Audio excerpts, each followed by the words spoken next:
Been trying for about 2 years. I'm Susan Kokinda. I'm from the National Center. I'm going to talk about ancient Egypt tonight, but, as Tim just said, there you are talking to Germans about an American presidential campaign, on the border of Poland, and they say, what the hell are you talking about this for? Well, it's a legitimate question to say, what are you talking about ancient Egypt for in 2003 at a presidential campaign meeting?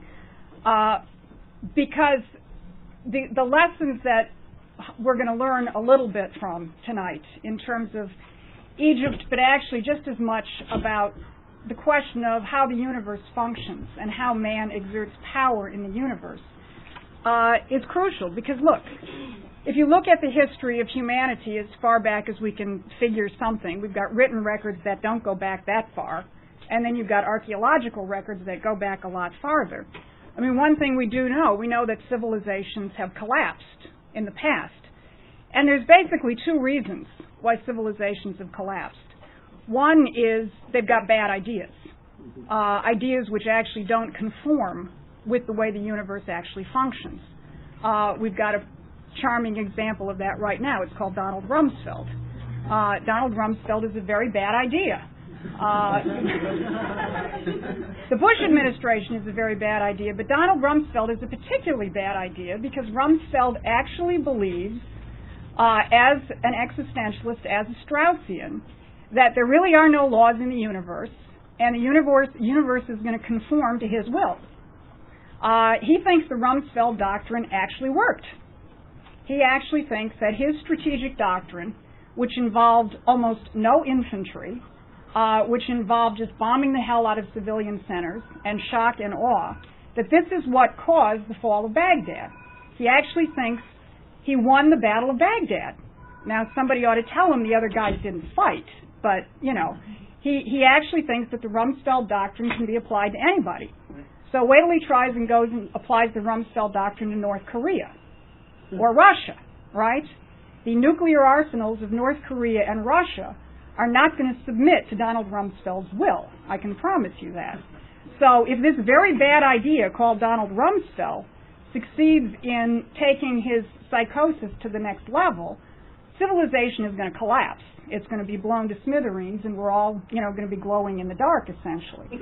So Donald Rumsfeld is a very bad idea which can actually cause a civilization to collapse. He's a very evil idea. He's the representative of a very evil idea. Now, there's also the general problem of the bad ideas of the American population, which elected a government where you have a moron who's president and a bunch of fascist advisors who could blow up the world. So there's obviously some pretty bad ideas there in the American population which tolerated this happening. And of course, Al Gore wouldn't have been any different. In fact, we might have ended the agony a lot sooner because he would have gotten us into the war a lot faster and we could already be in World War III. So there are obviously some very bad ideas embedded in our civilization right now, some very bad axioms, which could lead to the collapse of our civilization. And that is one way that civilizations in the past have collapsed. People have adopted and clung to bad ideas. So it's a good idea to try and figure out if your ideas are somewhere in harmony with the way the universe actually works before the universe gives you a failing grade and crushes your civilization. The second reason that civilizations collapse is there actually are natural disasters. Now, I don't know if I'd call the dinosaurs a civilization, but the dinosaurs in all likelihood were wiped out, I can't remember, 23 million years ago, something like that, in all likelihood by an asteroid. I mean, there are other things out there in the universe, and one of them plopped itself on the Yucatan Peninsula. This was big, and it created like 100 years of nuclear winter with all the ejecta that was thrown up into the atmosphere. So the temperatures changed, and the dinosaurs, not being very bright, actually couldn't do anything about it. Dinosaurs, you had this one dinosaur that was the size of a city block, and its brain was the size of a lima bean. And the brain was so small that it actually couldn't get any information to the back of the dinosaur. So he had to have a second lima bean in the middle of his spine so he could actually function. These were not real bright beings. So obviously they didn't know the asteroid was coming, and there certainly wasn't anything they could do about it once the asteroid actually hit. More recently, and when you start thinking in the long waves of the creation of our planet, the solar system, and so on, 30, 40,000 years is recent. We've had an ice age. The last ice age was from about 30,000 BC to about 10,000 BC. So let's say, for sake of argument, you're a civilization in northern Germany. You know, when you're subsisting on the fact that certain kinds of things grow naturally, and you whack certain animals over the head and you eat them and so on, and then you get this ice age rolling in. The climate changes, the food's no longer growing, the animals are no longer there, and boom, you no longer have a civilization. So these are the kinds of natural disasters that have existed throughout history. And in fact, Lyndon LaRouche has talked about the fact that there is another ice age coming. In fact, forget about global warming. From the standpoint of long astronomical cycles, we're on the downward trend into another ice age. Now, don't worry, you don't have to buy parkas next year. I mean, we're talking 5,000, 6,000, 10,000 years in the future. But this is coming. It is going to change the climate. And we'd better discover how we can continue to produce food under those conditions, or live on Mars, or live someplace else where we've terraformed and so on. Otherwise, the next ice age could have a devastating effect on civilization. And there could be another asteroid out there with our name on it, you know, and who knows when. You need to develop new principles so that you can either deal with the crisis, see that the crisis is coming, and deal with the crisis before it gets there, or you'll have the collapse of a civilization because of a natural disaster. Now, so in order to ensure durable, successful survival, and durable means more than next week, you know, we have to, number one, get rid of bad ideas, like Donald Rumsfeld and what these Straussians represent. But more than that, we have to improve our store of good ideas, of ideas which actually are universal principles, which are proven to be valid because the universe responds to our acting on those universal principles. And the question of the battle of the ancient civilizations, going back to Greece, where you actually have a written record of the battle between bad ideas and good ideas, bad axioms and good ideas and good axioms, and even earlier civilizations where you don't have much of a written record. So you have to figure out how you can understand what were the axioms embedded in that society, and were they valid, and that caused the society to exist for a durable period of time. Now, just take Egypt for starters. I'm going to get into much more detail on this. But Egyptian civilization existed before the time of Christ, at least 3,000 years. At least that's the accepted academic period. It's unquestionably much older. 4,000, 5,000, 6,000, possibly even 10,000 years of a civilization that existed before the Christian era. But even just take what the British say, which is it's 3,000 years old, 3,000 BC, 3,500 BC. Now, stop and think how old the United States is, right? We're 200 years old. Stop and think how long what you would consider modern Europe since the Renaissance. That's only 500 years old. The great Greek classical civilization actually existed at its height for not much more than 100 years. And then you have a lot of other bad civilizations, the rise and fall of all of these empires and backward societies and so on. But here, the only two civilizations, the only two cultures, which even rival Egypt in terms of its length of existence as a continuous culture, generally not invaded, there were a few invasions, but generally existing as a continuous culture, are India, China, and Egypt, at least that we've got any knowledge of. So it's a good idea to ask yourself the question, what are the principles that were embedded in these societies that allowed them to exist as long as they did? It doesn't mean they were perfect. They weren't. There were still a lot of problems left to solve. Plato solved some of them. Cusa solved some of them. Kepler solved some more of them. Our American founding fathers solved some more of the problems that had not been solved in earlier societies. Most of these earlier societies did have slaves. They weren't necessarily based entirely on slavery, but you didn't have the ideas that we take as we hold these truths to be self-evident. So there were still problems in these societies, but there was something embedded in them which allowed them to exist for as long a time as they actually did. Now, the oligarchy, of course, doesn't want you to figure that out. And they have done about as good a job trashing Egypt's reputation as they've tried to do to Lyndon LaRouche in the last couple of decades. But it isn't going to work. First of all, the Greeks are very, very clear that their science, their astronomy, their geometry came from Egypt. Now, and I don't mean all the Greeks. I mean our Greeks. I mean Plato, Pythagoras, the great geometers, and so on. So I think the first thing that you have to do is to identify what is the characteristic of what Plato and the real classical Greeks represent in terms of a set of axioms. And then how can you take that back and see how that might apply to Egyptian society? Because I have to warn you, it is a minefield out there in terms of trying to figure anything out about Egypt. First of all, most of the stuff lies. You know, the accepted academic stuff is just a pile of crap. And then you have the alternative theories and the alternative history. And it's mumbo-jumbo, it's romanticism, it's the Stargate Theory, I'll get to that a little bit later. But it's just, it's out to lunch kind of stuff. So actually, the only way to approach the study of these ancient societies, and the only one I'm really familiar with is Egypt. I don't know anything about India or China, but it's got to be the same process if you're interested in looking at this, is to take this characteristic of the Platonic classical method, the key characteristic, and figure out how you're going to discover it in that society. And it's the only way you can approach it. You can't do it from secondary sources. And hey, there aren't any primary sources.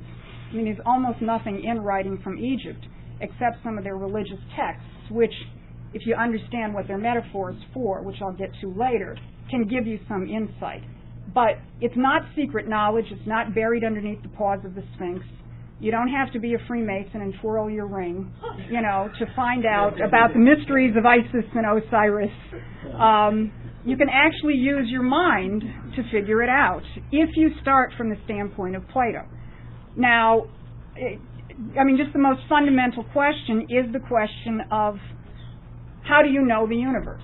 The fight between Plato and Aristotle. The very straightforward question which Lyndon LaRouche refers to, you've all experienced it. Every time he addresses a cadre school, every time he answers a question, every time he gives a speech, he reiterates, he reestablishes once again, what's the difference between man and beast? Because the question of how you know the universe, do you know it through your mind or do you know it through your senses, is the fundamental differentiation between man and animal. An animal knows the world through his senses. He therefore can't change anything. His relationship to nature is always the same. If it's just left to the cow is always going to have the same relationship to nature. If human beings intervene, the cow might have a different relationship to nature. But the cow is never going to change his relationship to nature because it's based on sense certainty. It's based on instinct. Human beings are different because we see the world, we learn the world through our mind. As Plato develops in the Republic with the question of the cave. What our senses show us are simply the shadows on the back of the cave wall. And just imagine for a minute you're in Plato's cave. You're chained. That's the back. There's a light behind me. I can never see the light behind me. All I've ever seen is the shadows on the back of the wall. Let's say, for the sake of argument, I could actually touch the back of the wall. And let's say I wanted to move the shadows around. Could I go up to the shadows and move them on the back of the wall? No, because that's not what's generating the motion of the shadows. You'd have to hypothesize somehow that something behind you was the light source. There was some figure behind you. I mean, obviously in Plato's cave, if you're chained and you can't move, you're kind of stuck. But if you just sort of let loose of the analogy a little bit and figure out how, if you weren't chained, you might develop some hypotheses, even if you still couldn't see behind you, you could develop some hypotheses to figure out what was generating the motion of the shadows. You would begin to get a handle on how you might actually be able to affect it. So the question of differentiating, knowing the world through your senses, and actively using your mind to figure out what is the unseen principles that actually govern the real universe. And how can I know if my hypothesis about them is right? Well, if I act on the universe and the universe responds in a proper way, then I'm right. So this question is the fundamental question in terms of how you actually know the universe. These universal principles which are not knowable through your senses, but which are actually unseen, but absolutely knowable through your mind. That is the fundamental question. So, and of course, Plato addresses this question of comprehending a world through his mind in all of his dialogues. Preview of coming attractions, that's what I'll talk about Saturday night. But Plato also tells you where this knowledge comes from. In many of his dialogues, he openly acknowledges the role of Egypt, and the most obvious is in the Timaeus, which is his great, great dialogue, which discusses the unfolding of the universe from the mind of the composer. And he hypothesizes the creation of air, water in geometrical forms and so on. He has this enjoyable hypothesis about how the body is constructed from the basis of these geometrical forms and so on. It's obviously not a medical textbook or a biology textbook, but it's the unfolding of a hypothesis based on the composition of the universe through the mind of a composer. And what does Plato say in the beginning of the Timaeus in terms of where these ideas came from? They come from Egypt. He has Creton, his friend, tell the story that Creton learned from his great-grandfather, who learned from the great Solon of Athens, the lawgiver of Athens, who had traveled to Egypt around 600 BC. And Solon is visiting with the Egyptian priests, and they say to him, "Oh, Solon, you Greeks, you're so young. You have no idea of the extent of history." And then they go on to talk about, actually, one thing which is often missed, they actually talk about the destruction of various civilizations by fire and by water. And their description of the destruction of earlier civilizations sounds very much like an asteroid, which is right there in the Timaeus. But they're talking about even older civilizations. So then the priests began to tell Solon of Athens about the civilizations that existed 9,000 years earlier. So Solon is 600 BC. So they're talking about 9,000 years earlier than Solon. You're talking about 9,600 BC. This is what Plato says. Now, of course, the oligarchy all says, oh, this is just a silly story, a myth, a metaphor, don't take it seriously. He really can't mean it seriously. But he means it seriously, and everybody else who references the antiquity of Egypt means it absolutely seriously. Now, the British, of course, poo-poo this. And despite the fact that Plato and Pythagoras and Thales, the astronomer, and Solon, and all of these guys say it comes from Egypt, the British say, no, it came from Babylon. Now, why would, what difference would it make? Because you actually do have two contending sets of axioms embedded in these two societies. I don't know a lot about Babylon, but what I know is it's a totally oligarchical society based on a priest class manipulating everybody into slavery, debt slavery, and so on. And, of course, they want to have a science where people are enslaved to the senses. So Babylonian mathematics, astronomy, and so on is all very much reductionist. It's just Newtonian observations of events. And then, mathematical calculations about the relationship of these observable events, but no concept whatsoever of what might have actually generated these events. Egypt, as we'll see, has got a very, very different tradition in terms of how it approaches things. Now, what is the proof of the fact that the Egyptian tradition in astronomy, science, geometry, and so on is different? It's in the fact that Egypt is an incredibly astronomically embedded ancient society. But astronomy from the standpoint of the way Plato actually talks about it. Astronomy from the standpoint of seeing the world again through your mind and not through your senses. Looking at the world not from the standpoint of things, one thing, two things, three things, and so, an aggregation of things, but rather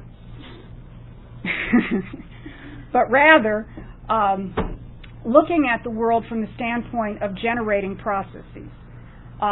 And my favorite description of this is the concept of the word, what the symbol is for the Egyptian word one. And again, for those of you who are familiar with the work we've done on Gauss, this is a pretty obvious conception. And for others, you can think it through. How do most of us initially think of one? We think of one object. One object. You think of one discrete object, and when you have two of them together, you have two, and so on and so forth. We think of it from the standpoint of these counting numbers. The Egyptians didn't think about it from this standpoint. This is a symbol for one. Now, that's a hieroglyphic, and it symbolizes an open mouth. Now, why would an open mouth symbolize the concept of one? Because in one of the oldest Egyptian myths, the creator god, Ptah, created the universe by speaking the word. Now, that might sound a little familiar. In the beginning was the Word, and the Word was with God, and so on. But the idea that the universe was one single concept, which came from the mind of the Creator God, and then He created it by speaking, that's the one. There's no lesser one in a certain sense. You have a one which then differentiates itself, unfolds itself, as many of you have probably done with the question of a circle. You take a circle, and it's one. How do you get two? By making another circle? No, by dividing it in half, so you have two halves. Or dividing it in quarters, so you have four pieces. In other words, the one generates the pieces. The pieces don't come first. And this is a very, very fundamental conception. When Kepler talks about this, when he talks about the universe being created through God's mind, the Greek word is dianoia, through the mind. But it's the creation of a single thing. Now think of the word universe. Universe. One verse, or rotation. The universe is one single concept. Now there are other creation myths in Egypt. Egypt was not a universally enlightened, homogeneous, wonderful society. One of the other creation myths is one of the gods creates the world by ejaculating. So we'll stick with this one. Now, how do you begin to, but think about this then from the standpoint of the universe. And we have my friend, the globe here. Because if you think, again, from the standpoint of one entire cycle, one entire rotation, and the relationship of these different ones to each other, you start to get into a very interesting world. So let's just start with a couple of these ones. For example, we are all very much aware of a concept of the one, which is one day. Now, what is one day? What creates one day?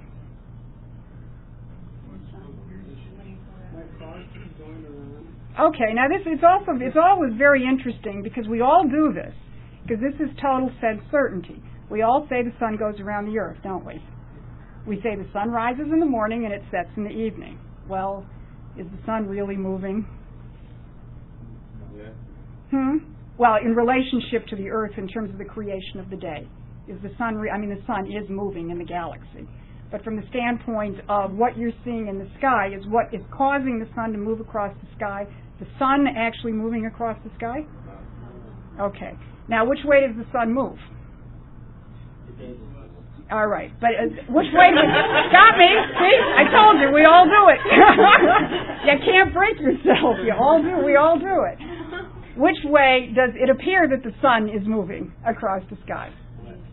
Okay, so which way does the Earth have to be moving for the sun to appear to be moving from east to west? So let's just put ourselves where I came from yesterday in Virginia.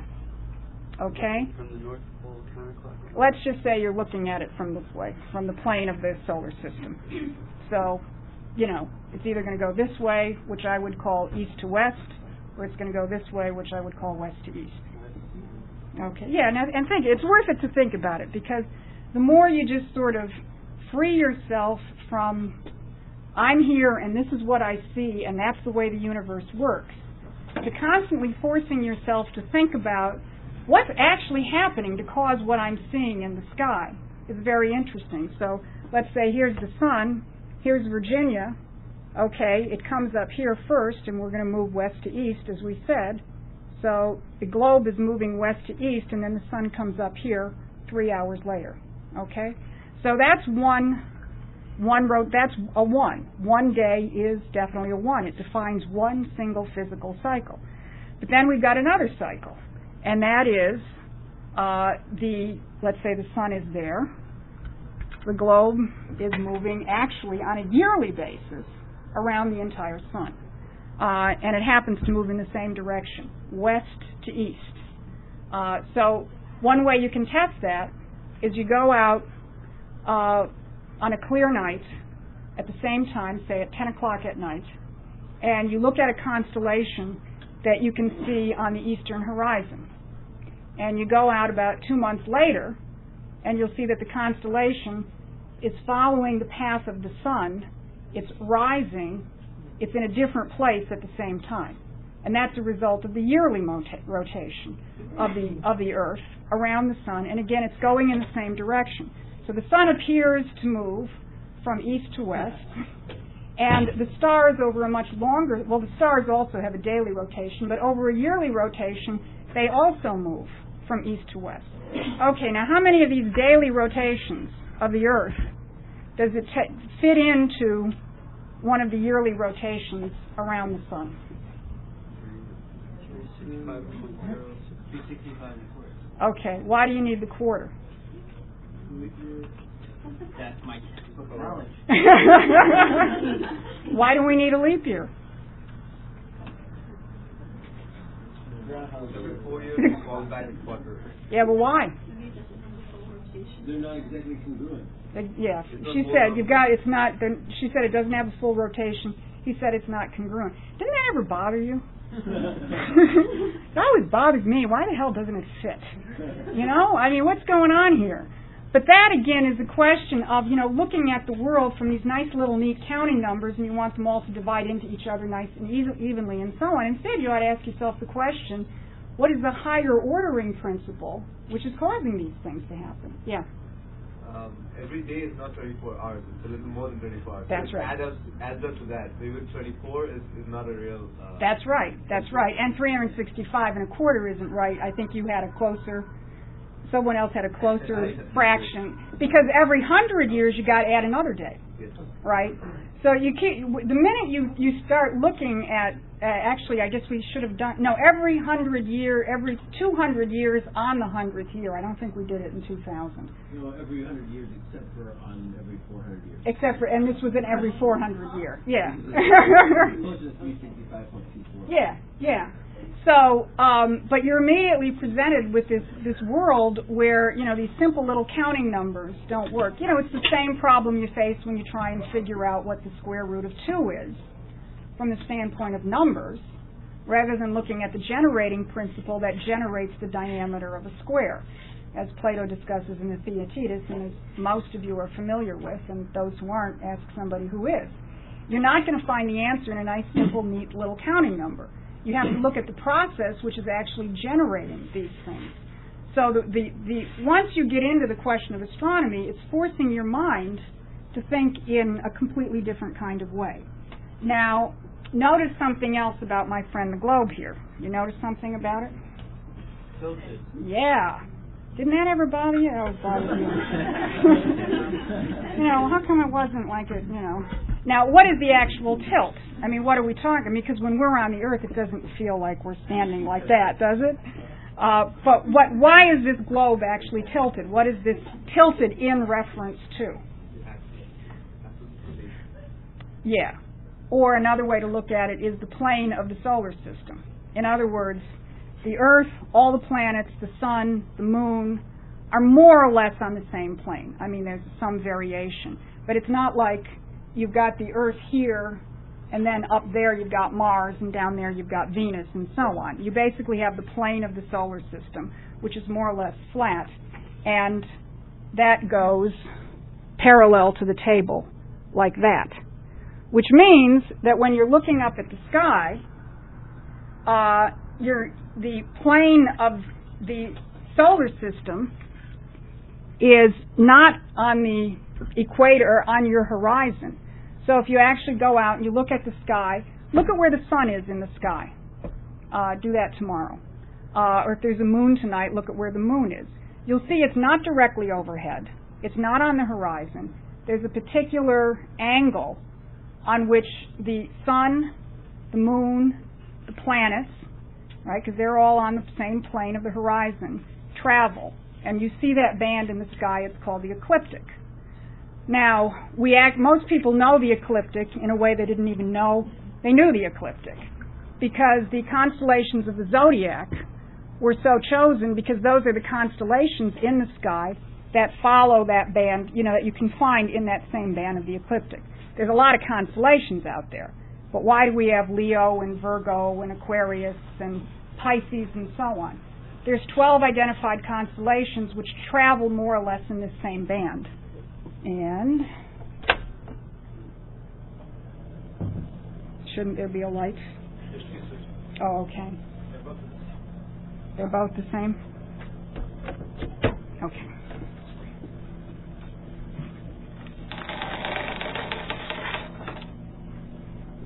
Wow.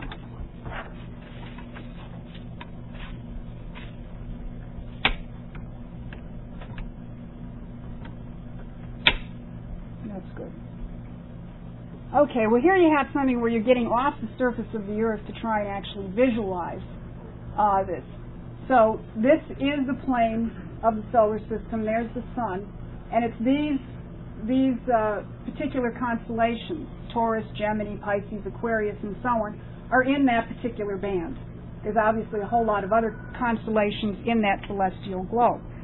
Now, the first thing about Egypt, and actually also Chinese and Indian culture, is they pretty much grouped these 12 constellations in the same way and had many of the same names for them.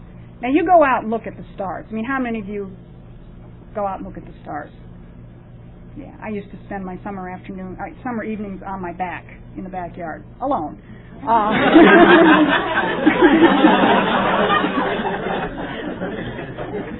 Looking at the stars. And it's not self-evident why you would put, a bunch of stars together. I mean, there's a couple that really jump out at you. Like Orion with the 3 stars in his belt, which is very bright, and we'll see a lot of him. And maybe the Big Dipper, maybe, but, it's not that obvious. So when you find 3 ancient cultures that actually group the same stars together so that you have the same distinct constellations and give a lot of them the same name, you're talking about something pretty interesting, like maybe there was a culture that predated these 3 ancient cultures. Now, this is from a tomb in Egypt. This is called the Dendera Zodiac.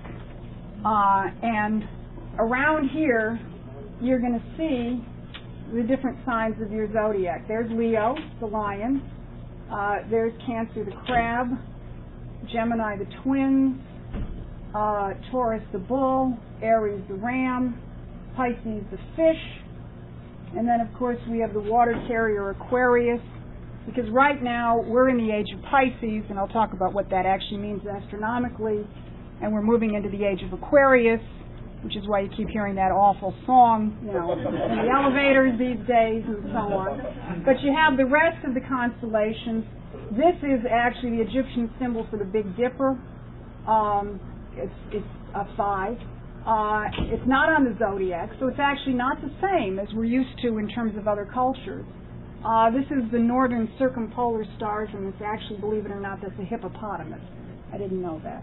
But here's your zodiac constellations, very much a part of Egyptian society. And this is on a tomb. This is on the ceiling of a tomb in Egypt. And this is just a schematic of the same thing. It's cut in half and flipped over. But it's got, you can see your same constellation. It's sort of silly. It should have been the way it actually looked. Okay, now, there's one other motion of the Earth which affects where things are in the sky. But it's not a daily motion. It's not a yearly motion. It's a motion which takes place every 26, its cycle is 26,000 years. That's a long time. And the motion is this. You see right now that the axis of the Earth is pointed to, is that the fire extinguisher? Let's pretend, we're pretty close. It's pointing to the fire extinguisher there. That's the North Star. Today the North Star is Polaris. Now why do I say that? Because the North Star is wherever this axis is pointing. If this axis is pointing someplace else, the North Star is going to be wherever the axis actually points. The 26,000-year cycle that I'm talking about is one in which the Earth rotates like a top around this is at a 23-degree angle. So you're basically making a circle of with that as its angle, and it goes like that. The other way, isn't it? It's the opposite direction. Rather than, as we did before, the Earth moving from west to east and west to east that way. Precession actually goes in the other direction. Why? I don't know. It'd be fun to figure it out. Someone ought to figure it out. I don't know if anybody has figured it out, as a matter of fact. But it's actually going in the other direction. Now, what that means, remember, we were thinking about the stars, and they move in the same direction. They appear to move in the same direction as the sun, east to west. But precession is dragging them in the other direction, slowly, because the Earth is moving in the other direction. So slowly, over 26,000 years, it pulls everything backwards. Now, what effect does that actually have? Only if you're looking at it over a long period of time. That's the precession of the equinoxes. Because the way that you would, most ancient cultures would mark the 4 key points of the year as very important. They often coincided with harvest or planting or whatever. And those are the 2 equinoxes. Those are the days when the night and day are equal. And the solstices, which is the point at which the sun, here's another thing you should do. Go out and every day at sunset, pick a particular point and keep track of where the sun goes down on the horizon. Now, you probably think it goes down in the same place every day. It doesn't. It moves. It has a trajectory. It moves back and forth. The word solstice is the point at which it seems to stand still. It's reached the end of one of its swings. It seems to stop. That's what solstice means. And then it swings back again. So you have winter and summer solstices, and those are the shortest days and the longest days. And you have the equinoxes. Where the solstices are depends on your latitude. I'm not going to go through that. You can have a lot of fun just really exercising your mind, thinking about these things. In fact, this book, which I just got, which is written 100 years ago, called The Dawn of Astronomy by Norman Lockyer, which is easier to find than some of the other books I've talked about, it puts your mind through some good exercises in terms of what you see and why it's actually happening. But the vernal equinox and the autumnal equinox are very straightforward. It's always due east. The sun is going to rise on the morning of the vernal equinox due east. So once you've fixed that point, there's ways that Lockyer talks about ancient societies could have done this very easily. You've got a very good marker for keeping track of the changing of the seasons and so on. So most ancient societies did look at the question of these equinoxes, and what they would often look at is right before dawn, on the vernal equinox, what constellation would they see in the sky right before the sun came up and wiped it out? And that would, give them information about whether to plant or harvest or whatever.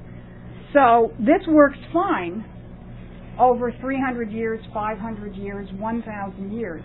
But because of the precession of the equinoxes, where the constellations are like being dragged backwards over 2,000 years, this is what happens. This is in 6500 BC. So you can see that the sun is rising in Sagittarius, and the constellation which is way above the horizon is Scorpius. And, let's say you use that as a marker. So, you're counting on that configuration to tell you when it's fall, when it's time to harvest, and so on and so forth. And you're keeping track of this, and you're a society which is keeping track of things over thousands of years.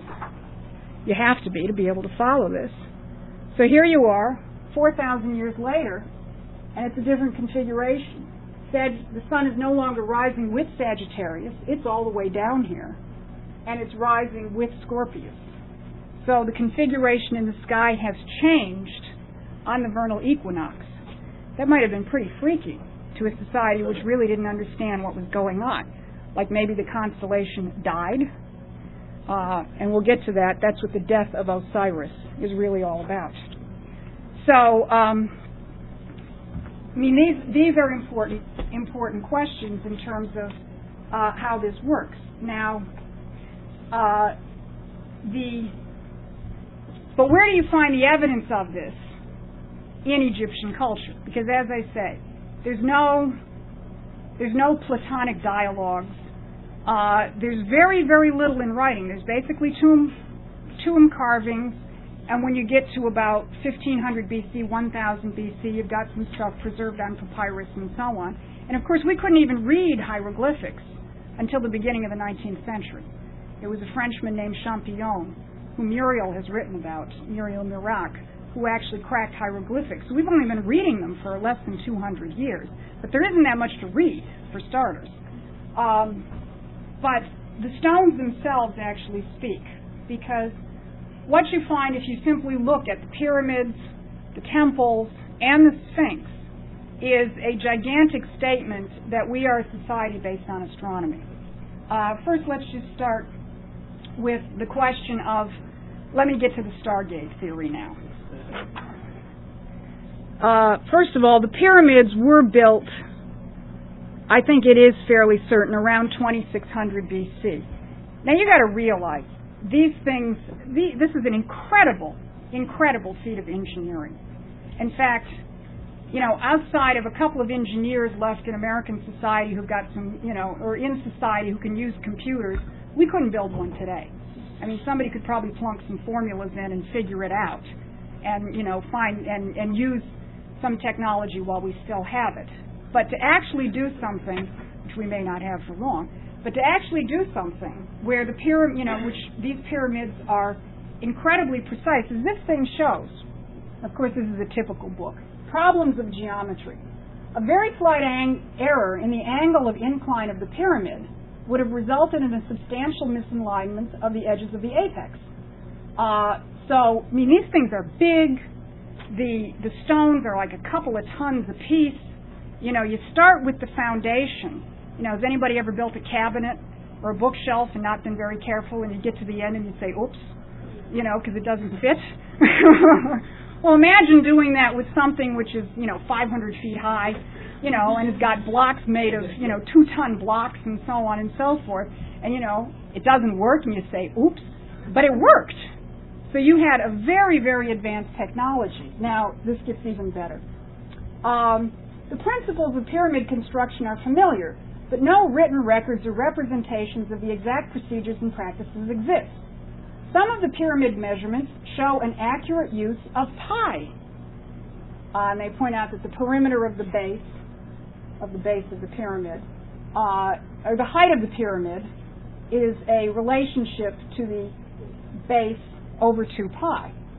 This could have been produced accidentally, which is their take on all of this stuff. Now, there's more to it than that. First of all, the pyramids are incredibly aligned. This is absolutely exactly due east. And in fact, one text I read said that even modern-day buildings, where they're trying to do them exactly, are not as accurate as what was built in 2600 BC. It's facing This is east. So they're facing, and here's the Sphinx. He's also facing due east. He's smaller, but he's facing due east. But all of these are perfectly parallel to each other and facing east.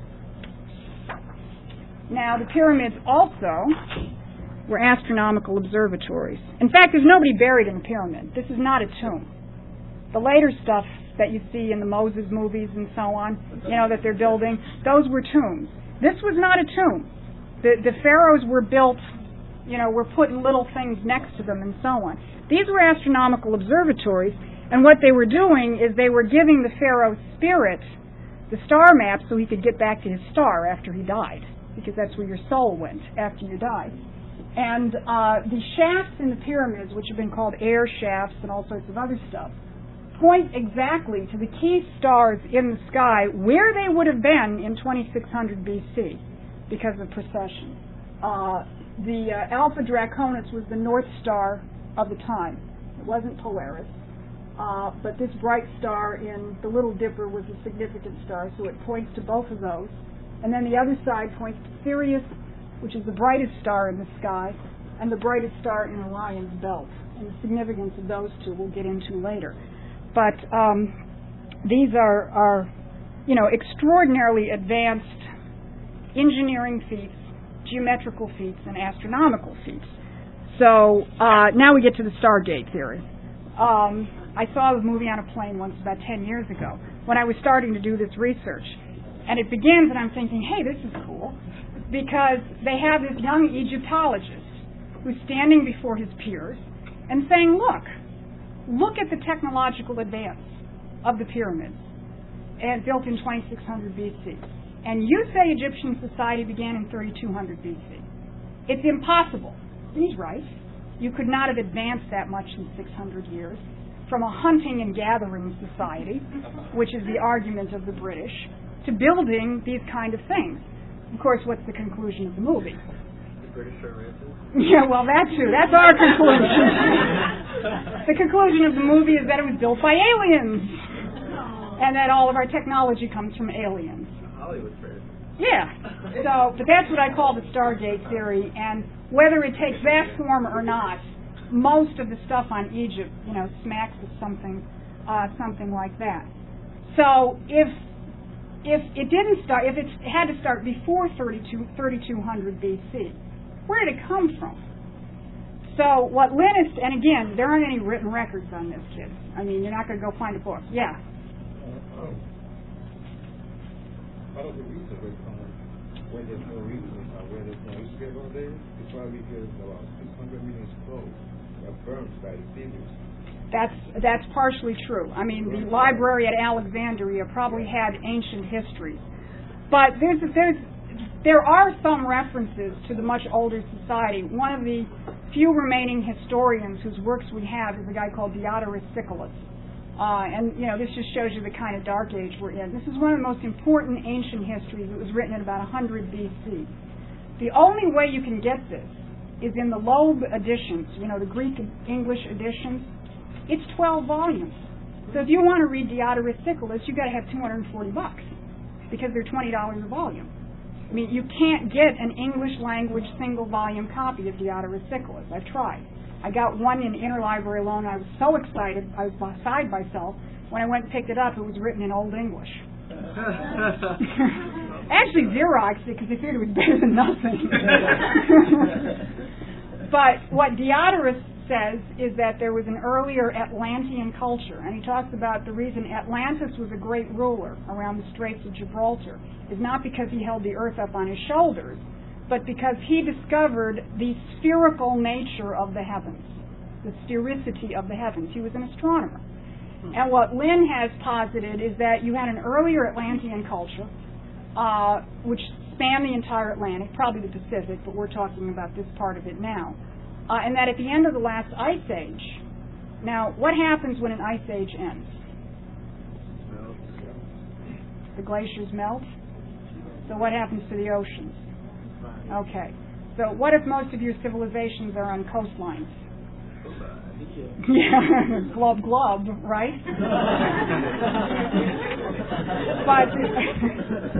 but there is evidence of really extraordinary civilizations even during the last ice age. This is a map of the Caves of Lascaux. This is off Marseille in the Mediterranean. This would have been underwater, or this is underwater now. This is the sea line. But 15,000, 20,000 years ago, this would have not been underwater. This would have been a cave which was accessible. So this is underwater, but these parts of the caves are not drowned. So you can actually, once you get in there, I guess you scuba in, or I guess they've actually come in now from the top, you can actually see the cave paintings. And they've been able to carbon date some of these cave paintings. So the oldest one isn't all that spectacular, but it's interesting because it's a hand painting like that. Not that it matters. And this is from 30,000 BC. So you had a civilization that had enough time to make paint and leave a representation of their hands on the wall. There's very similar stuff in Australia. It's called the Bradshaws, from the same period of time. This is in France. This is right off the coast of Marseille. But then 10,000 years later, about 20,000 BC, you get some really beautiful stuff. That's a horse. I mean, when you think of the archaic Egyptian and the archaic Greek, before you get the breakthrough to classical Greek, stick figures with no life in them and so on. Well, look at the fluidity and motion in that horse. I mean, how many of you have tried to draw?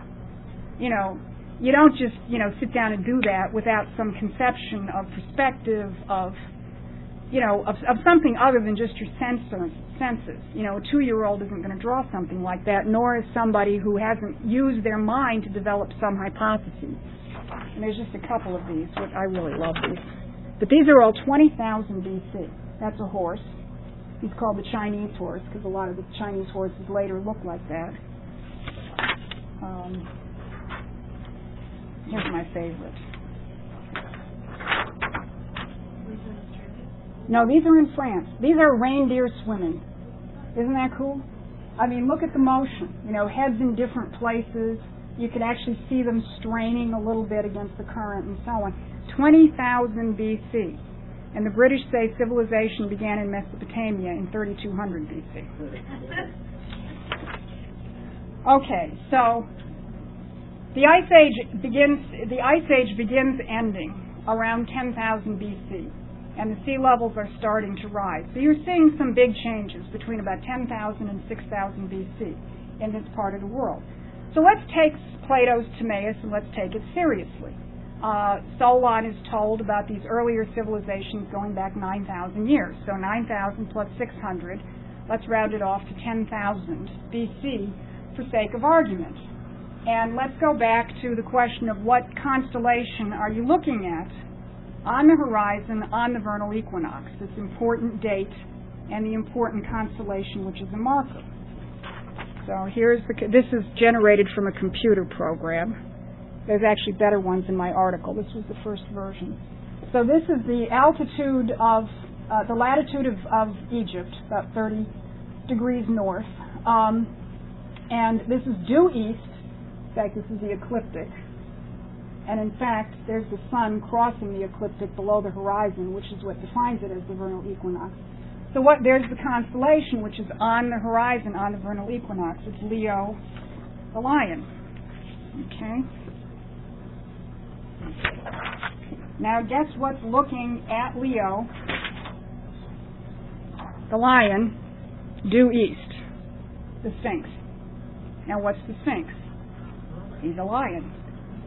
So now, is that really all that spectacular? Isn't he always looking at Leo the lion on the vernal equinox? No, he's not, because let's look at what he would be looking at 2,000 years later. 2,000 years later, because of precession, Leo would have been pulled backwards, so Leo would really be down here below the horizon.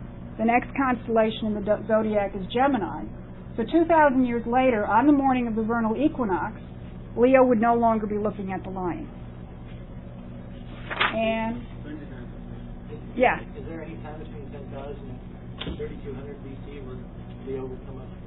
Because it's a 26,000 year cycle, so he's not going to pop up again for 26,000 years. Not on the vernal equinox. He'll be there on other days, but not on the vernal equinox. And then 2,000 years later again, this is 6,000 BC. Gemini is gone, and you actually, just so you get the motion here. Yeah, Taurus isn't on here. No, that won't help. Gemini is gone, and here's Taurus the bull. He's now your constellation on the eastern horizon. So Leo is all gone. And then just 2,000 years later, this is 2000 BC, Aries is such a punky constellation, I forgot to color it. I mean, it's really not much. It's just a couple of little things. But Aries is now your constellation. And you can see coming up Pisces. Now, Pisces is a really big constellation, so it's not every 2,000 years exactly. Aries is a little constellation, so his time on the horizon was very short. Pisces is big, so we've been in the age of Pisces for more than 2,000 years. And the ones who said the age of Aquarius is going to start in 2000 AD, we're just dividing the thing up without knowing anything about where the age of Aquarius was coming from. That Pisces wasn't ready to let go yet. Now, those are computer generated. I want to show you something else, because I have a ball with this. This is a planisphere. Anybody ever see one? Yeah. Now, most planispheres allow you to just manipulate two disks, and you set the time and the day, and you can figure out what you can see in the sky tonight, where you are. But this one has got an extra wheel, and it allows you to adjust for precession. So I can set it for 10,000 BC on 5 a.m. on the vernal equinox, and within this area, this oval, everything inside that is what you would see in the night sky. Now, it's obviously approximately only one latitude, but it's close enough. So here you see a different representation of what we saw. This is east, here's east, and there's the Leo constellation again right on the horizon. And I think this planisphere with precession is great, because you don't need a computer. You can actually sit there. And the computer program is very expensive. Now, I'm going to introduce you to another important constellation, and that is the constellation Orion. And it's one most of you have probably seen, even if you don't know what you're looking at, because it's got the 3 bright stars in its belt, and then it's got 2 stars for hands, 2 stars for feet, and a couple of stars that make his knife sheath. It's a really obvious constellation. Every society takes this constellation, whether they call it Orion or not. And here he is, sitting on the horizon to the south at the same time, the morning of the vernal equinox in 10,000 BC. Now, what's the significance of that?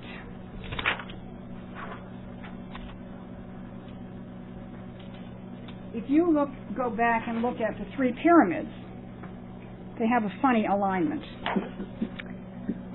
This is from a book which is quite dishonest, because it doesn't want you to really think about things, so it turns it upside down. If this were accurate, the Orion would be on the opposite side, so the guy kind of cheats, because he's trying to make a simple point rather than a more significant point. But that aside, the alignment of the pyramids. These two are in direct alignment with each other, but this one is off whack. Well, it happens to mirror exactly the alignment of these 2 stars, and this one being off whack. The little one, this is the littler star, is off whack. And it's even better than that. This is these are the 3 pyramids we just looked at. Here's 2 other pyramids, okay? These are the three big ones that you see in all the pictures, but these are two others. So here's Orion, and here's that star and that star. And then you have those two pyramids way up there, and this is a very important constellation. That's part of Taurus, actually. So this is from 10,000? No, this is now 20. These things were built in 2600 BC. The sky is from 2600 BC. Well, I'm not so sure exactly what the orientation of the sky is, because the guy that wrote this book that I've taken these pictures from, I used to take his pictures of the Sphinx and so on. I stopped using it because the guy's a real fraud. So he wants to say that Orion is exactly the same angle it should be for 10,000 BC. I haven't figured that out for myself, and I don't trust him. So what you just have, though, is this parallel. You know, obviously one is mirroring the other, whether it's exactly in torque or not.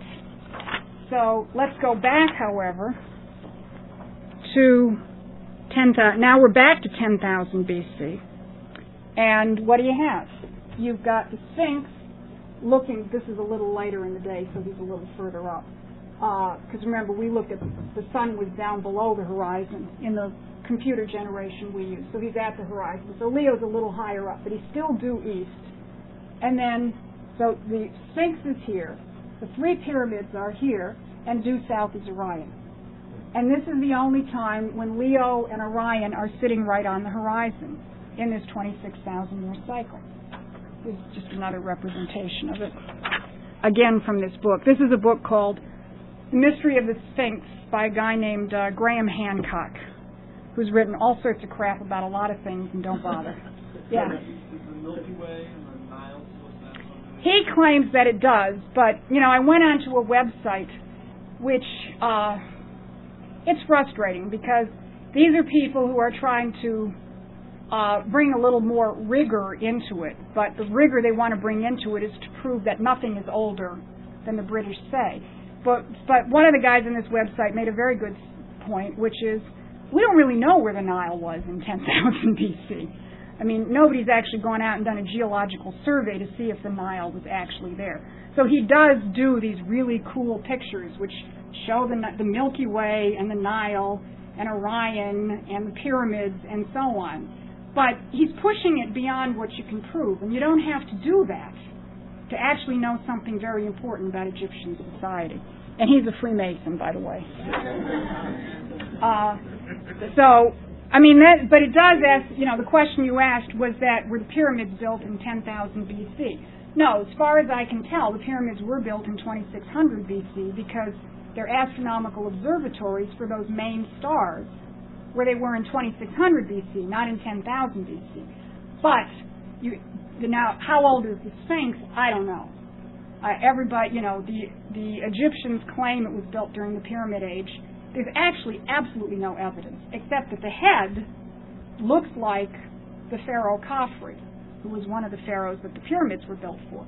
If you ever look at a picture of the Sphinx from the side, what you'll notice is the head is a lot smaller than the body.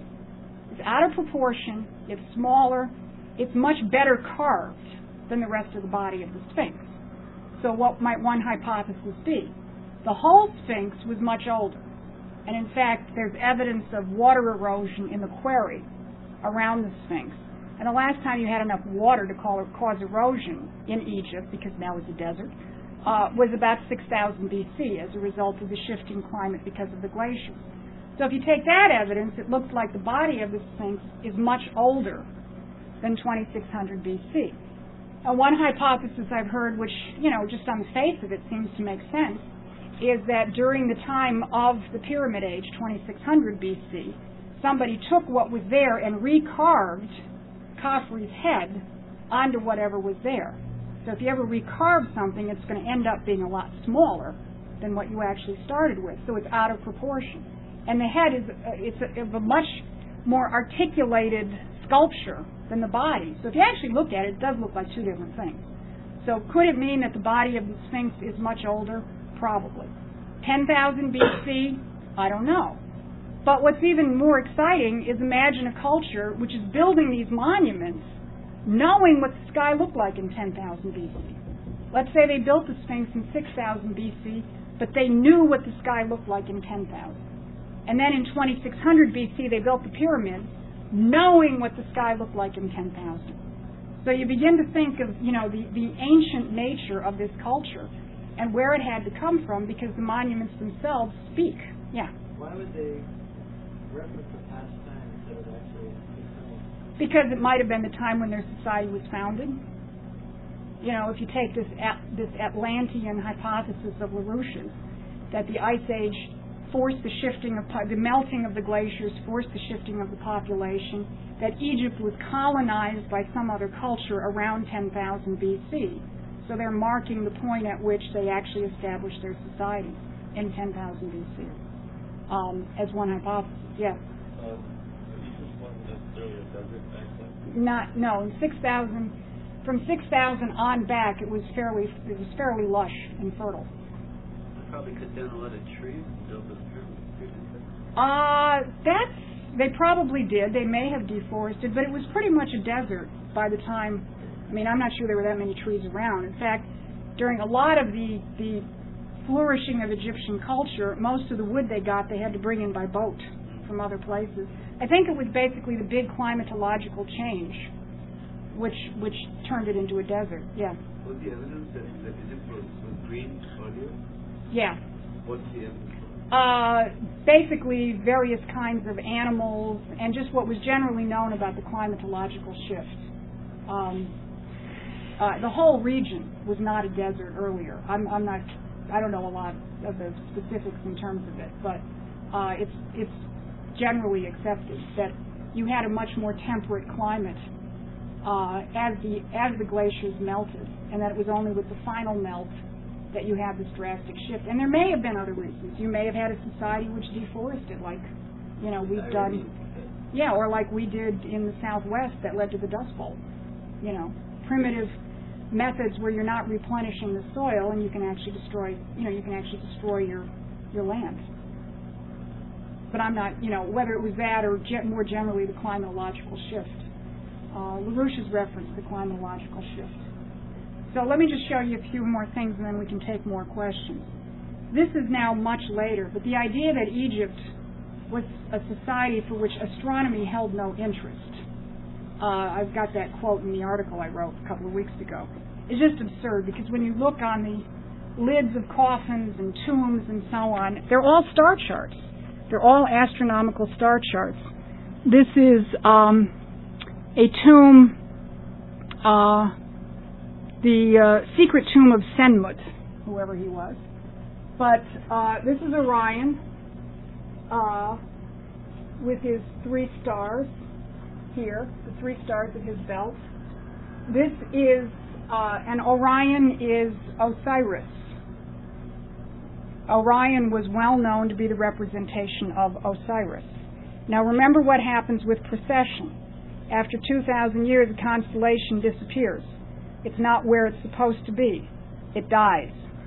The death of Osiris, the stuff the Freemasons do all this mumbo-jumbo about, was just a metaphor discussing the changes in the heavens and that this constellation actually disappeared. And Isis is represented by Sirius, the brightest star in the sky. And when you read the pyramid texts, the other ancient texts, and you actually look at them not from the standpoint of mumbo-jumbo, but look at them from the standpoint of a way of cataloging changes in the heavens, it's everywhere. And these are dividing the day into 24 hours. These are the hours of the day. These are all stars, and this is some kind of representation in terms of what's happening, and so on. Here's another one. This is another tomb. And you see some of the, that's the hippopotamus, the circumpolar stars we saw before. Orion is over here somewhere. Can't find him. Here's Taurus the bull, and so on. But again, this is another star chart. And this one, typical commentary. This is the Big Dipper. So these are changes in the position of the Big Dipper over some various time. The successive positions every 10 days of the Big Dipper, depicted in a bull sarcophagus, astronomically useless. And this is from a book called Egyptian Astronomical Texts by a guy named Negebauer, who's written the history of science and antiquity and so on. He hates the Egyptians. I mean, it's like a 3-volume work, 2.5 volumes on the Babylonians, and so on, and one small chapter on the Egyptians, which he said, I put this in here so that I could tell you that astronomy meant nothing for the Egyptians, nothing for the Egyptians. They didn't understand anything. That's why I put this chapter in here. Yeah. No, he's German. He's German, but they can be corrupted too. Why were they? Well, no. I mean, it's not the Black Athena. And, there's a lot of that Egypt was the source of Greek classical culture, and the reason that it's been, dismissed in history is because it's black and they're anti-black. It's because it's a way of thinking. It's the same reason that they don't talk about Lyndon LaRouche. It's the same reason that you don't study Gauss. It's the same reason that the great ideas in history which teach you how to look at the world through your mind so that you can actually exert power over the world, they don't want you to know that. They want you to think that history is simply a succession of civilizations where you are a slave to your senses, and, maybe it's a society of more egalitarian slavery like we have today. You're a slave to your senses. What do you see on TV? Popular opinion. I mean, how many people were surprised when, they found out that LaRouche was number 1 in terms of campaign contributions? I mean, especially those of us organizing. Now, why should we have been surprised? I mean, we know what we do. We've been out there organizing the American population for 30 years. With you guys, we've been doing it a little more effectively for the past 2 or 3 years and so on. But we're out there, we put out, 100 million pieces of literature, probably, when you add up all the leaflets in the last year. We actually have a machine. We're intervening everywhere. We've got support.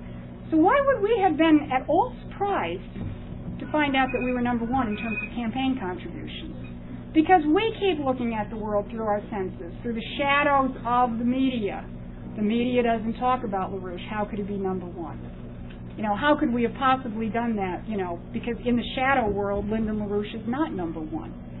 I mean, and that's just a simple example of it. Why did people end up with the choice between Al Gore and George Bush? I mean, I don't know how many of you were following the presidential campaigns and primaries, but you had a New Hampshire primary in February of 2000. Gore and Bradley were very close. Gore won, but Bradley had a very good showing. And the news media announced that the election was over. And that Gore was the front runner, and that's all there was to it. So what did the American population do? They went out and voted for Gore. They hated him, or they didn't vote. But the news media, the arbiter of the shadows on the wall of the cave, said to them, the election is over, Al Gore is the front runner, and people said, yes, big brother. And they accepted it. So, we have a society, which is how we ended up with this very bad idea called Don Rumsfeld in there. I mean, we have a society where people function on the basis purely of the shadows on the wall, and they think that's reality. And any civilization which has got anything in it, like Egyptian civilization, and I have no evidence that this was universalized knowledge in Egypt. This was a priest class. Schiller wrote a very interesting short essay called The Mission of Moses, because he points out that Moses comes from this priest class, which is imbued in astronomy and these advanced ideas, and Schiller talks about this in The Mission of Moses. And the hypothesis he puts forward is that they were afraid of organizing the population, and so they failed because they kept the knowledge secret and they didn't figure out a way to socialize it. Whether they were afraid or, whatever caused it, it's a good hypothesis. And it's what Plato then began to solve. How do you make these ideas accessible to more than just an inner elite? How do you teach the youth to see the world through their mind? Socrates started, which is why he was executed. And then Plato had to go create a youth movement to pick up, where things left off. But that's what they're afraid of. So whether somebody is a blue-eyed, blonde-haired Greek, or, whether they're a black-skinned, brown-eyed, Egyptian, or brown-skinned. It's not the color they're afraid of. That doesn't mean they're not racist. But that's not what they're attacking. What they're attacking is this way of thinking. So as I said at the beginning, somewhere out there's an asteroid with our name on it, maybe 10,000 years from now, and there's an ice age definitely coming. So we've got to build on the show, because the Egyptians laid a foundation for Plato, and then Plato laid a foundation. He didn't solve anything. Plato didn't figure out economics. I mean, if you read the laws, and his description of how you divide society up and so on, Plato did not solve the problems of physical economy, even though he gave you a solution principle by which later people could. So we keep standing, if society is based on the constant effort to get rid of the bad ideas and come up with better axioms, we're standing on some pretty incredible shoulders, which we can take back very possibly to 10,000 BC. And you get a trajectory. I mean, we're moving a lot faster in terms of solving problems. So we ought to get on with it and make sure we can get rid of the current virus that we have, which is these fascist Straussians in there, make Lyndon LaRouche the next president of the United States, and then we can actually really begin to solve these problems and, get out there and terraform Mars and do all sorts of other fun things. So, let's do it.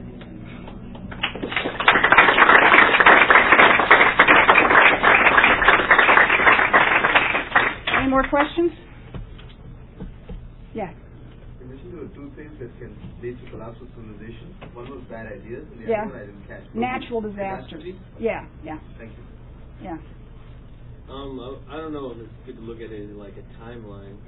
Well, you said it's like 2600 these things were built. Mm-hmm. At what point did they start using the slaves, and then when was Moses, and how did that happen? Yeah, I mean, it is good to look at it as a timeline, because you try and figure out what happened in relation to anything else, like when was Moses in relation to the Trojan War or relation to the Pyramid Age or something like that. Nobody does it, because they want you to think these are each these little self-sealed societies which rise and fall, rise and fall, rise and fall, right? And we're going to rise and fall too, so just get used to it. So the Pyramid Age was about 2600 BC. Moses is around 1400 BC. The Trojan War is around 1200 BC. And what I'm actually going to talk about Saturday night is the political, the passage of these ideas from Egypt into Greece, and how that then defined the fight from about 600 BC to 400 BC. But as far as like the degeneration? The degeneration, I think, was probably happening by the time of Moses, around 1300. I think you had a really wacky pharaoh, and there's a lot of romantic hooey-gooey about this guy named Akhenaton. A guy at the University of Chicago, surprise, at the turn of the century named James Breasted, wrote a book claiming that Akhenaton was the first monotheist, because he got rid of the pantheon of Egyptian gods, and he just had he worshipped the solar disk. Now, I don't know how you call that monotheism. But anyway, so this guy has been lionized, as the first monotheist, and you go anywhere where people are know something about this, and everybody's waxing eloquent about Akhenaton. In fact, at one of our conferences about a year and a half ago, one of our supporters, who's Egyptian, and who's a very good supporter, presented Lynn with a portrait of Akhenaton, and read him a poem which she'd written, and she compared Lynn to Akhenaton, and so it was all very beautiful. And then I was sort of walking around the halls listening to people talk, and one Egyptian guy was waxing eloquent about this guy and so on, and then the person talking to him, I wasn't part of the conversation, said, well, when was he? What year? The guy had no idea. I mean, just totally romantic, without place or time and so on and so forth. I think he wrecked Egypt. He shut down the Temple of Ammon, which was the center of this kind of knowledge, which Plato references in a number of the dialogues. And I think what you see with Moses is the result of a collapse of society. Grasshoppers, plagues, if you actually wreck your society. And I think that was the beginning of the end of Egypt. I don't know if I'm right, but that's what I think. Danny. You mentioned this British idea of Mesopotamian roots of Yeah. civilization 13,000 years ago. 3,200, not that old. 3,200. Yeah. Can you go in a little bit to why these British geopoliticians got interested in their connections to death of the great archaeologist Heinrich Schliemann? Yeah, I think they killed him. Because, well, I mean, in terms of why they picked Mesopotamia, they just wanted to do some biblical fundamentalist piece of nonsense. You know, they just wanted to take a couple of excerpts from the Old Testament. And you've heard of this, you know, some crazy British theologian in the 17th or 18th century, using the Bible, calculated that God created the earth in 4700 BC. That the whole thing began in 4700 BC. I mean, we have a supporter who's now about 95. You know, dear guy, an engineer, an automotive engineer, testified at our trials 15 years ago and so on. But he's schizophrenic on this. I mean, every so often he would throw a fit and say, I can't support you any longer because you don't believe the earth began in 4700 BC. And I said, Brent, you're an engineer. You know, I mean, the evidence of, you know, it was just absolutely overwhelming. It's just like, so that's why they picked Mesopotamia, so that they could brainwash people. But, you know, I think they've, I mean, some other people that deal in these areas think I'm overly paranoid. But I think the British have killed a lot of people around this, like Schliemann. Because what did they say? I mean, to get to more modern times, Greece and the Trojan War in 1200 BC. They said it was a myth. It was just a myth that this guy Homer wrote and so on. And other people, and Schliemann said, no, I think it's actually based in history. And they said, no, there's no evidence, there's no evidence, there's no evidence. So Schliemann, who basically had the Iliad and the Odyssey memorized in Greek, I mean, he'd had a passion for it from his youth, just knew it well enough, he was able to hypothesize where Troy would be. And he became successful in business, and he finally had enough money so he could retire and go lead these excavations, and he found it, you know, right where Homer said it would be. But the British had never looked. They'd never wanted to look. And then he was about to look at Crete. Then he went to mainland Greece, and he did the same thing there with the great Greek city-states, like Mycenae and Nestor's Pylos, all of these from the Iliad. And he found them right where Homer said they would be. And he was getting a license from the Cretan or the Greek authorities, whoever controlled Crete at the time, to excavate in Crete. And it was on his way back to Crete that he mysteriously fell into a fever on an Italian street. Nobody treated him, and he rapidly died, at which point a really evil British archaeologist took over the excavation of Crete. Now, why was Crete so important? Crete was the key stepping stone between Egypt and Greece. I mean, it's one of the places where you can actually see the connection very, very clearly. And what this British archaeologist, Sir Arthur Evans, did is he excavated Crete. He basically ignored and probably wiped out as much evidence of Egypt as he could. He rebuilt the buildings the way he thought they would look, and basically argued that you had a Minoan society, you know, the myth of King Minos. And to this day, they talk about a Minoan society on Crete, which is like Disneyland. I mean, it was literally made up by Sir Arthur Evans, so you wouldn't look at the connection between Greece and Egypt. But they've done this all over the place. They're one of the earlier Greek languages. It was Greek language, but the alphabet was not the alphabet we know today. It's called Linear B. And Sir Arthur Evans had, you know, tons of examples of this from excavating in Crete. He kept them locked up for 50 years so nobody could study them. And he insisted that it could not be a Greek language. And then this young cryptologist named Michael Ventris, in 1951 or 52, began working on it and actually solved it, translated Linear B for the first time in history, which opened up a whole new area of knowledge. And Ventris died of a single-car crash on an open road in Britain under mysterious circumstances. Maybe he ran into one of those spaceships from Stargate, and then they left.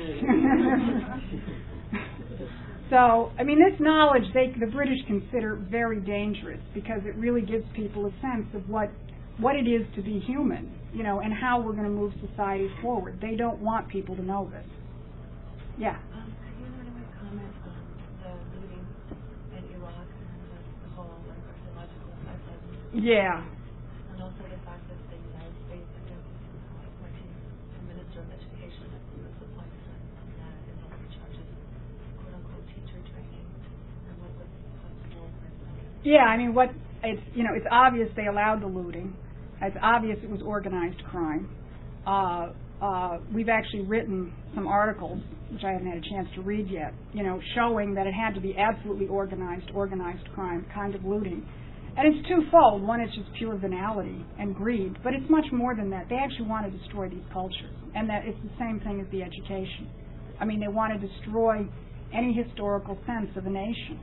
And while Mesopotamia, I don't think was the most enlightened civilization 3,000 years ago, obviously the great Arab Renaissance, and so on. And it doesn't matter whether a civilization was enlightened or not. You want to know the history. You want to figure out what was working and what wasn't working. And wiping this out is really a crime against humanity. Can I ask a follow-up question? For some reason, this lecture just reminded me also of the way this whole losing thing, that when the Spanish Empire first arrived, the Americas, one of the first things that they did was destroy the pyramids and burned thousands and thousands of books on record that the Aztecs relied on. Yeah. And I've had this conversation with Elizabeth before, but do you know of any direct links between the pyramids and Latin America and the ones?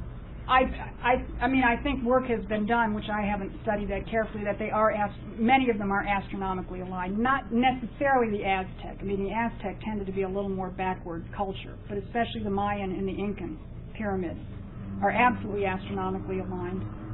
There are books written on this in terms of knowledge of precession that you can find, in the ancient Incan and Mayan liturgy and so on. And was there a connection between the two? Absolutely. There's a wonderful book. I don't know if it's in print or if you have to find it in used bookstores, called America BC by Barry Fell. We've reviewed the book, and Barry's now dead, but his son wrote a few articles for our 21st Century Science and Technology.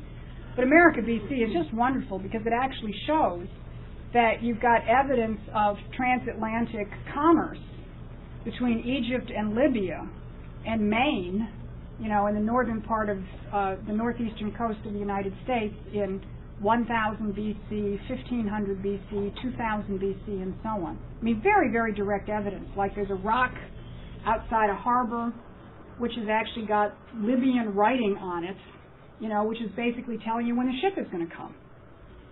Libyan writing from 1500 BC and so on. And then he's also done linguistic work where he shows that a lot of the American Indian languages, the two I remember, I think, are Ojibwe up Michigan, Canada, and Zuni in the Southwest, have direct links to Egyptian or Phoenician or Libyan or something like that. So you had this earlier transatlantic culture with a lot of back and forth. And what you have with the Indians is not some native culture, but the degeneration of a culture that got cut off. Probably when the Romans destroyed the Greek classical period and basically plunged Europe into a dark age. So you have this continent cut off, and certainly, you see that in terms of the degeneration of American Indian culture, but you see little shadows, of where they must have gotten these ideas from originally. And was that also connected with, did they find some Egyptian writings in like Caves and Chile? Yeah, that was a little later. That was around 200 BC. That's the navigator Maui, who left from Libya and went all the way through the Pacific and so on. But that's actually some of the other stuff that Barry Fell has is a lot earlier, which is even more exciting. Nick, you had your hand up? We read the Statesman a few weeks ago, and there Plato talks about the universe changing directions of rotation. Yeah. I was thinking that well, tell me what you think about it. But it seems like one way, how you were describing the precession of the equinoxes is almost.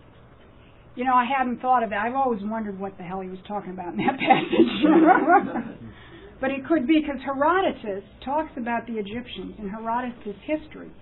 He says the Egyptians had an ancient knowledge of astronomy. And they have records that the sun set twice where it now rises, and rises twice where it now sets. Now, you know, how do you measure east and west?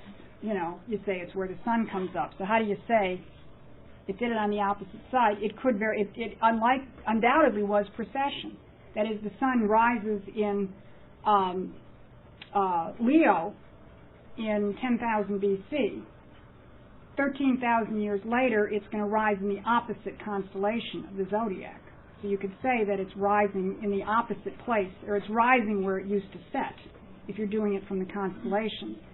And what Herodotus describes is essentially, if I remember the way he describes it, it's 1.5 precessional cycles, which is 39,000 years.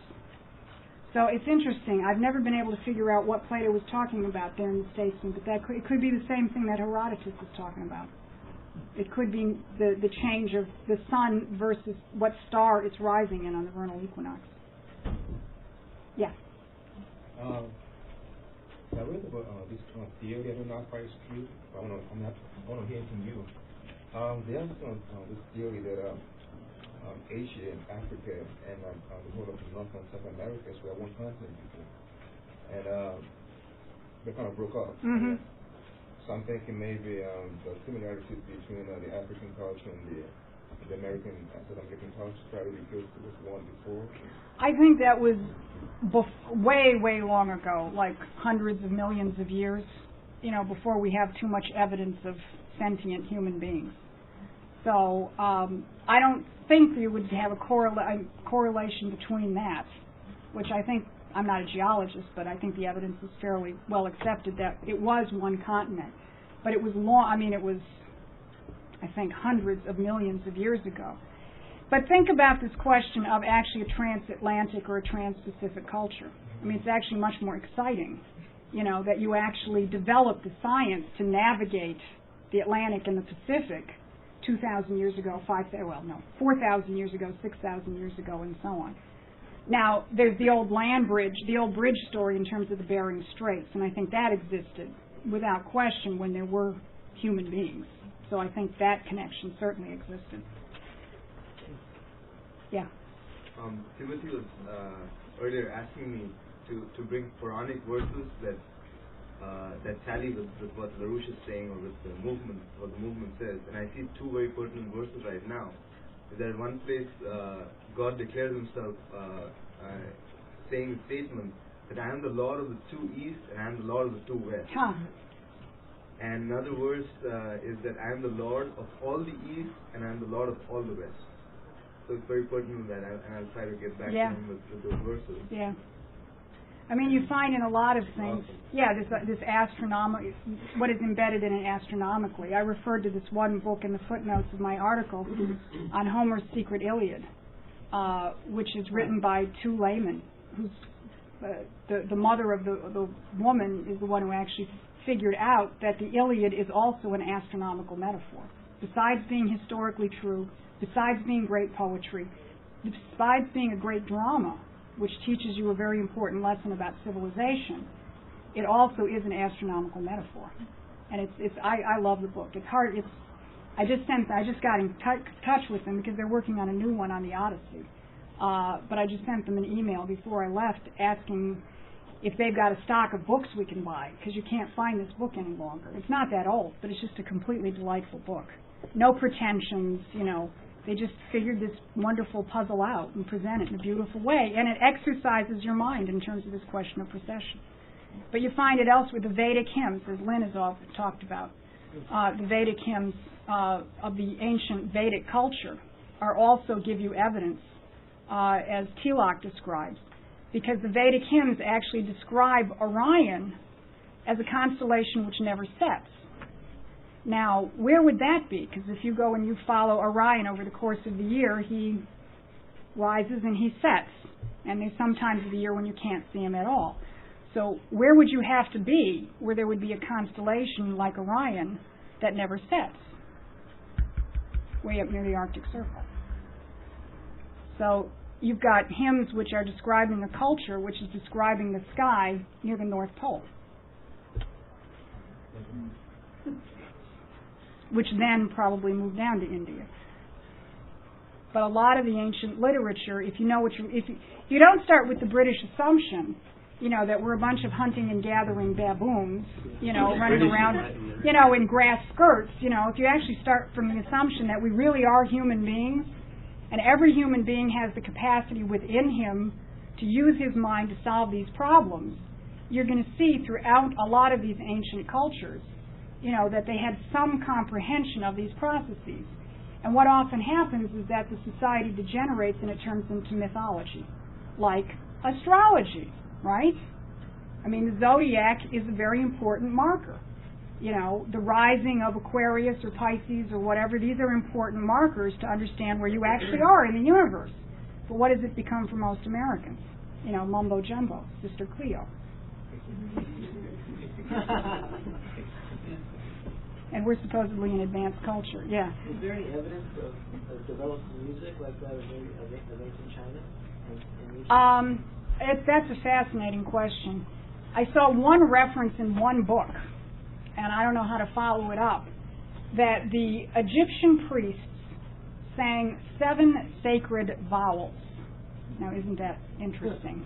And they sang them with such power, that 20,000 people could hear them. So, yeah, I think there is. I mean, because you're not going to have astronomy and geometry without music. So it's going to be there. But where you're going to actually find it, well, if you go backwards from Pythagoras, you can get some inklings, but only inklings. That's up to some of you guys to find out. Anna? Do you have any idea about what happened to the city? No. Maybe it was in the library in Alexandria that got burned. Or maybe he didn't finish it. Maybe he just didn't finish it. I think your friends with British guys somewhere. Look, I am hoping. And the rest of Aeschylus's plays, and the complete works of Thales and Philolaus and Archytas, and actually some original works of Pythagoras. I really hope they're in a museum somewhere, buried, and we'll get them. Either that, or we're going to have to develop a time machine and go back and get them. But the other thing that's interesting is, you look at LaRouche, and he can take, a fragment. He can take a word, and he can figure out a whole idea about history, without having the complete works of Pythagoras in front of him. I mean, I remember when I finally decided I had to study Greek, which was about 12 years ago, I was trying to read the Parmenides, and I was going nuts. I mean, I was reading a particularly bad British translation. When I discovered how bad it was, like this concept that Plato uses all the time, where he uses the participle of the word to be. So it's like existence, or that which is. But it's a metaphysical, it's a concept for your mind. That which exists, an idea can exist. The universe exists, and so on. And then when I found out the way that was either Cornford or the other, Jowett, every time you would get this word, this participle, this active concept, he would translate it as thing. Thing. And I mean, I just went berserk. But I couldn't read the Parmenides because I couldn't figure it out.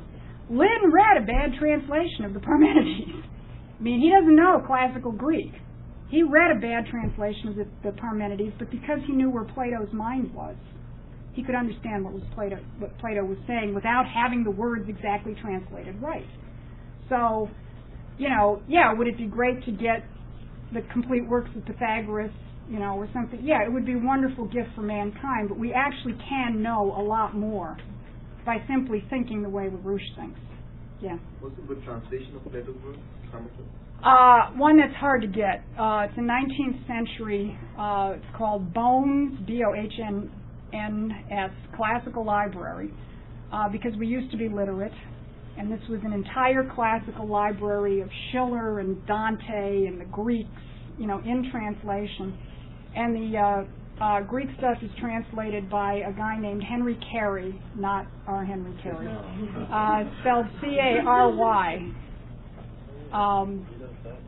And he does Dante. Yeah.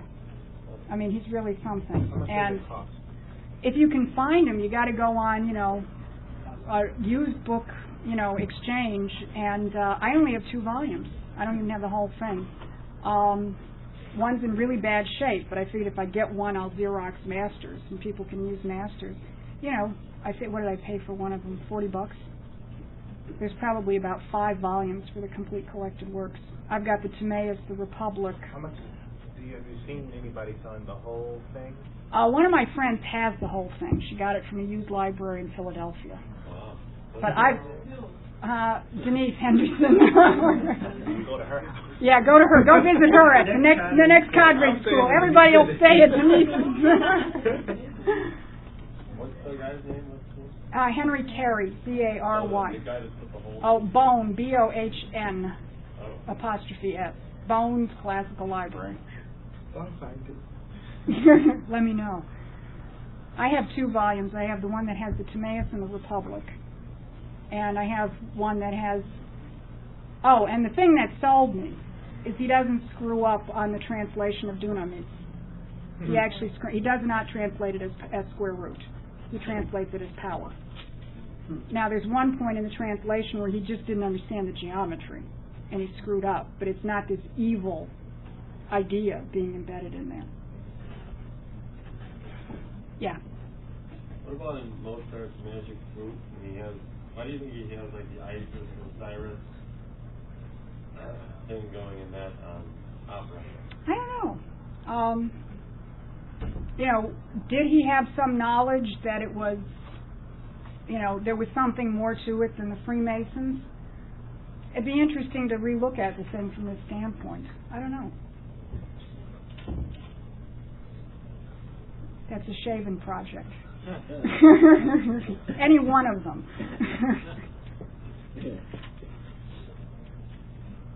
Okay? All right. So that was a preview of coming attractions. The Political Plato, Saturday night.